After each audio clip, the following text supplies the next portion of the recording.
Hai, selamat pagi. Pagi ni kita nak beli barang dapur sikit. Tak jauh lah daripada rumah. Jadi kita sukalah nak pergi beli barang dekat sini. Ni lah tempat dia. Tekan pergi dekat Maidin ni. Tempat dia luas, selesa, parking pun banyak, barang macam-macam barang ada.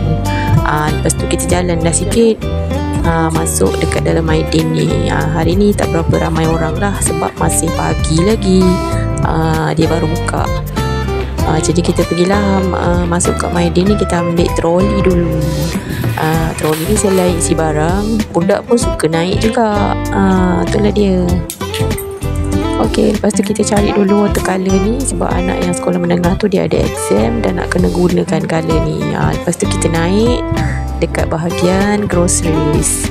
Lepas tu kita carilah barang-barang yang keperluan di dapur. Barang utamanya mestilah beras kan. Yang lain tu macam biasalah. Lepas tu kita ambil jugalah telur.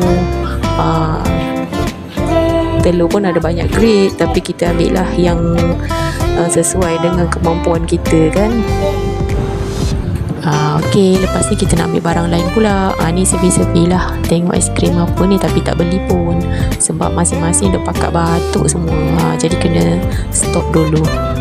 Yang ni cikedis untuk buat kudak-kudak. Lepas tu ayam, kita beli juga ayam ni tadi.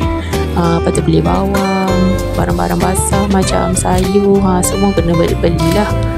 Dah pergi tempat besar macam ni semua ada, jadi kita pun seronok lah nak membeli. Harga pun berpatutan lah sangat. Pampers tu kena beli juga sebab mak mertua dia guna juga, mak mertua dan anak yang bongsu. Okey, yang ni kita dah siap, jadi kita nak turun dan balik. Itu je lah aktiviti kita hari ini. Dah nak sampai kat parking, kena jalan dah lagi. Sekarang ni tak ada guna plastik, jadi kita letak dalam bako troli macam tu je. Okey, sekian dulu, bye.